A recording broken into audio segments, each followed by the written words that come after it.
মুহাম্মদ ইবনে ইসহাক নামের এই ব্যক্তি আমাদের কাছে আপত্তিকর না শুধু উলুমুল হাদিসের ক্ষেত্রে, কারণ তিনি মুদাল্লিস রাবী। আর তার মুদাল্লিস হওয়ার ব্যাপারে ইমাম ইবনে হাজার আসকালানী রাহমাতুল্লাহ আলাইহি তার বিখ্যাত গ্রন্থ তাবাকাতুল মুদাল্লিসিনের মধ্যে তিনি 5টি ভাগ করেছেন। আসসালামু আলাইকুম ভিউয়ার্স, আশা করি আপনারা সবাই ভালো আছেন। আবার একটা নতুন ভিডিও নিয়ে আপনাদের সামনে হাজির হলাম। আশা করি এই ভিডিওর মাধ্যমে আমরা নতুন কিছু শিখব এবং নতুন কিছু জানার চেষ্টা করব ইনশাআল্লাহ ভিউয়ার্স। আজকে আমার আলোচনার মূল কেন্দ্রবিন্দু থাকবে হচ্ছে ব্রাদার রাহুলের পানি খাওয়া নিয়ে। আপনারা দেখতেছেন যে সামাজিক মাধ্যমে আলী হোসেন ওসামা বা কওমি দেওবন্দের যে সাপোর্টাররা আছে তারা সবাই একটা পোস্ট করতেছে অন্ধের মতো যে আলী হোসেন ওসামা নাকি ব্রাদার রাহুলকে পানি খাইয়ে ছাড়ছেন। তো ইনশাল্লাহ আজকে আমার সম্পূর্ণ কথাগুলাই থাকবে এই টপিক সম্পর্কে, পানি খাওয়া সম্পর্কে।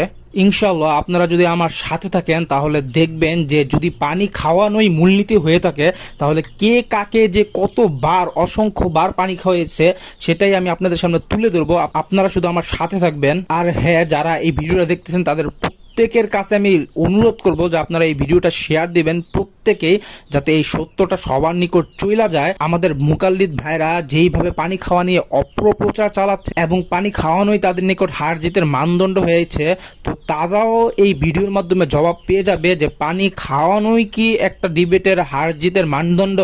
আলী হাসান ওসামা সাহেবকে কটাক্ষ করে তিনি বলছেন যে আপনি পানি খেয়ে নেন, পানি খাইলে ব্রেনটা একটু প্রশস্ত হবে, মাথা ঠান্ডা হবে, যার কারণে ব্রাদার রাহুল বারবার আটকে যাওয়ার পরে পানি খাচ্ছিল এবং এর জন্য তিনি ট্রলের শিকার হচ্ছেন।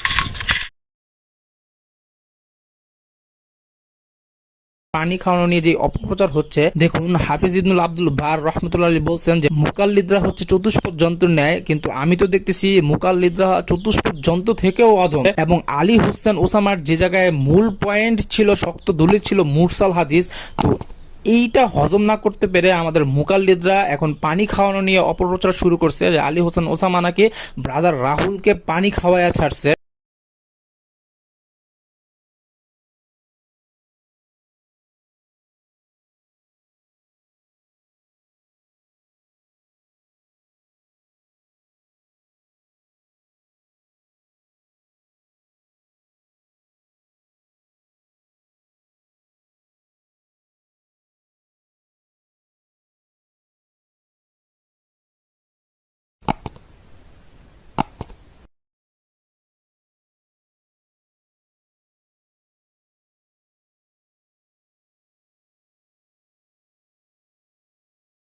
তাহলে তো আমরা এটাও বলতে পারি ব্রাদার রাহুল আলী হোসেন ওসামাকে পানি খাইয়ে ছাড়ছে, কিন্তু আমরা তো মুকাল্লিদ না, আমরা তো জাহিল না, এই কারণে আমরা এগুলো করার প্রয়োজন মনে করি নাই।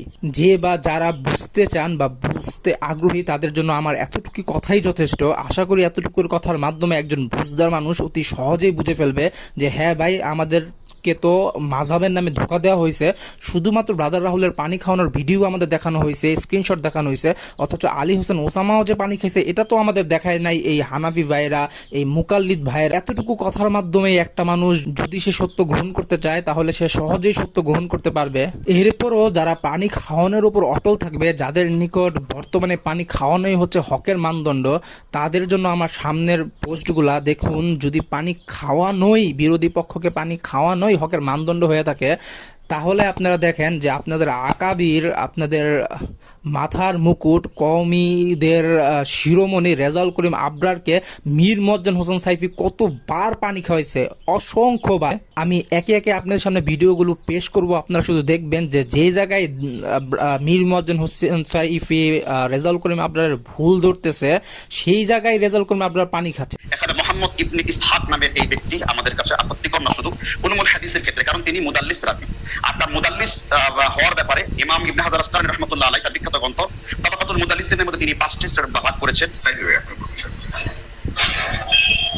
আসসালামু আলাইকুম রাহমাতুল্লাহি ওয়া বারাকাতুহু। জি, সম্মানিত উপস্থিতি, সর্বপ্রথম কথা হলো যে তিনি আমার আনা নিয়ে মোহাম্মদ ইবনে ইসহাকের ব্যাপারে অনেক কথা বলেছেন এবং 8 জন ইমামের নাম উল্লেখ করেছে। এটা কিন্তু উসুলে হাদিসের কায়দা। আমি এই কথা বলছি যে যদি বুখারী এবং মুসলিমের মধ্যে তার আনা থাকে তাহলে অবশ্যই সেটা গ্রহণযোগ্য হবে যদি মুহাম্মদ ইবনে ইসহাক হয়।